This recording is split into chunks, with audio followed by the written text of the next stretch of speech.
अध्याय 2 बहुपद के अंतर्गत हम प्रश्नावली 2.5 का अध्ययन करेंगे, जिसमें प्रश्न क्रमांक 6 के चारों सवाल को हल करते हैं। यहाँ पर 4 सवाल दिए हैं, जिसमें हमको कहा है कि निम्नलिखित घणों को प्रसारित रूप में लिखें। इनका प्रसार करके लिखना है सूत्र के माध्यम से। ठीक है फ्रेंड्स, इसके पहले हमने प्रश्न क्रमांक 5 तक के वीडियो अपलोड कर चुके हैं। वहाँ से आप डिस्क्रिप्शन में जिसका लिंक दे दिया गया है, वहाँ से आप देख सकते हैं।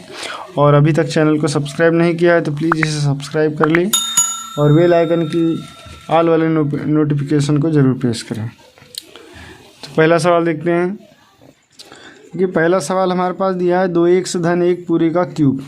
इसका प्रसारित रूप लिखना है हमको। तो सबसे पहले हमको 3 की घात वाली सर्वसमीका का उपयोग करना पड़ेगा। तो सर्वसमीका लिख लेते हैं। सर्वसमीका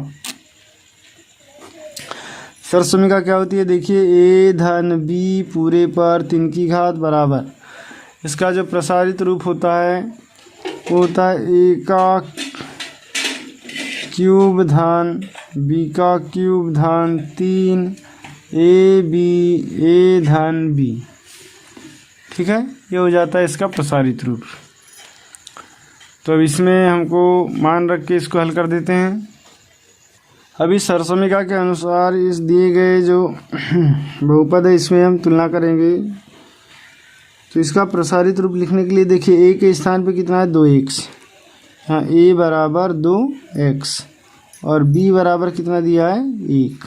ठीक है, तो इसका प्रसारित रूप क्या हो जाएगा 2x धन 1 पूरे का क्यूब बराबर a का क्यूब मतलब 2x का क्यूब धन b का क्यूब माने 1 का क्यूब धन 3 a के स्थान पर लिखेंगे 2x धन b के स्थान पर गुणित b के स्थान पर लिखेंगे 1, फिर कोष्ठक में गुणित 2x धन 1। अब 2x का क्यूब ये हो जाएगा 2 का क्यूब 8 और x का क्यूब धन 1 का क्यूब होगा 1 ही धन 3 दूनी 6x और ये हो गया 2x धन 1।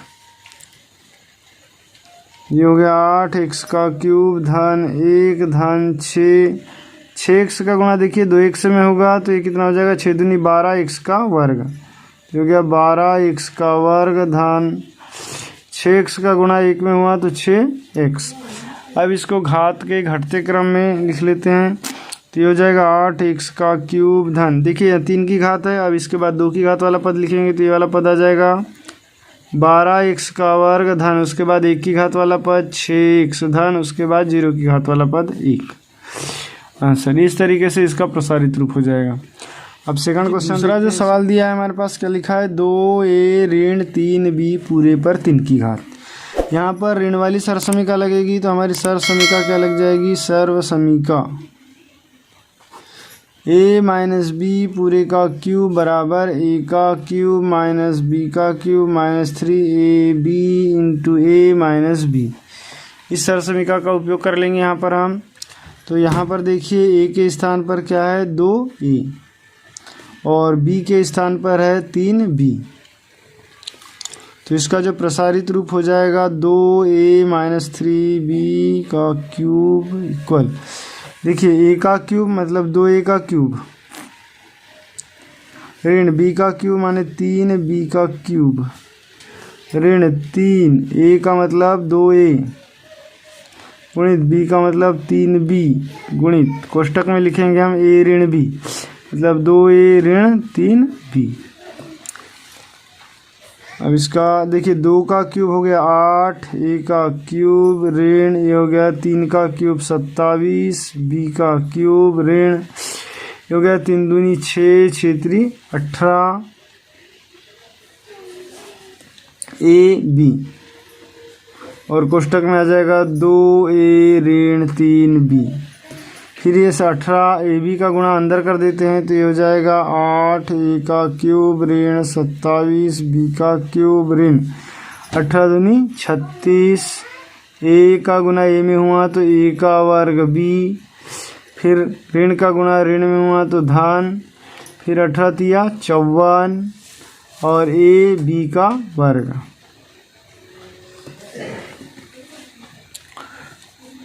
तो हो गया 2a-3b पूरे का क्यूब बराबर 8a का क्यूब ऋण 27b का क्यूब ऋण 36a का वर्ग b धन 54ab का वर्ग आंसर।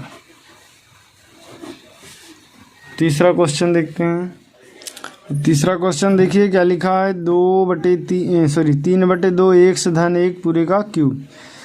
देखिए बच्चों, आप लोग यार 1-2 मिनट देखते हो और वीडियो को स्किप कर देते हो, ऐसे में आप गणित नहीं सीख सकते हैं ना। इसलिए पूरा वीडियो देखा करो बिना स्किप किए और उसको नोट्स किया करो अपने कॉपी में, तभी कोई सवाल आपको समझ में आएंगे।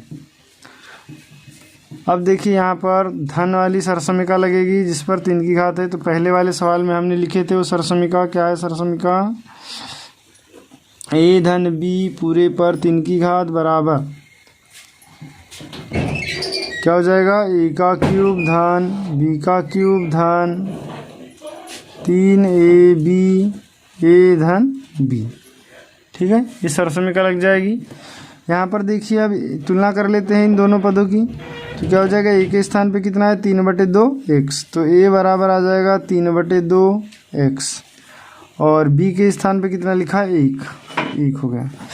अब इसका प्रसार लिख देंगे तो 3/2 x धन 1 पूरे का क्यूब बराबर a का क्यूब मतलब 3/2 x पूरे का क्यूब धन b का क्यूब मतलब 1 का क्यूब धन 3, a का मान कितना है 3/2 x धन b का मान है 1, फिर a का मान है 3/2 x धन b का मान 1। अब देखिए 3 का क्यूब कितना हो जाएगा 27, 2 का क्यूब कितना होगा 8x है ना। 3 का क्यूब का मतलब 3 गुणित 3 गुणित 3 और 2 का क्यूब मतलब 2 गुणित 2 गुणित 2 और ये x का क्यूब धन 1 का क्यूब मतलब 1 गुणित 1 गुणित 1 तो 1 ही मान आएगा। फिर देखिए इनका गुणा करेंगे तो 3 3 9 9 1 9 9/2 x गुणित ये हो जाएगा 3/2 x धन 1। अब इसका अंदर हम गुणा कर देते हैं तो कितना आ जाएगा, ये हो गया 27/8 x का क्यूब धन 1। देखिए 9 27 और 2 दूनी 4, 27/4 x का गुणा x में हुआ तो x का वर्ग धन फिर 9/2 x का गुणा 1 में हुआ तो 9/2 x आ जाएगा। अब इसको हम घात के घटते क्रम में लिख लेंगे। तो सबसे पहले 3 की घात वाला पद आएगा तो 27/8 x का क्यूब धन फिर 2 की घात वाला पद आ जाएगा 27/4 x का वर्ग धन फिर 1 की घात वाला पद आ जाएगा 9/2 x और उसके बाद 0 की घात वाला पद 1 आंसर। तो ये हमारा आंसर हो गया। चौथा सवाल देखते हैं। चौथा क्वेश्चन हमारे पास x - 2/3y का होल क्यूब। अब देखिए यहाँ पे ऋण वाली सरसमिका लगेगी जो कि प्रश्न सवाल नंबर 2 में लगी थी। तो ये हो जाएगा a - b पूरे का क्यूब बराबर a का क्यूब माइनस b का cube minus 3ab into a - b। तो a बराबर यहाँ हो गया x, a के स्थान पे x है और b के स्थान पे 2/3 y है तो b बराबर हो गया 2/3 y। इसका प्रसार क्या हो जाएगा, x ऋण 2/3 y पूरे का क्यूब बराबर देखिए a का क्यूब मतलब x का क्यूब धन ऋण b का क्यूब मतलब 2/3 y पूरे का क्यूब ऋण 3a b का मान है 2/3 y फिर कोष्टक में आ जाएगा a का मान x ऋण 2/3 y। अब इसका हम गुणा कर लेते हैं तो देखो x का क्यूब तो हो गया x का क्यूब ऋण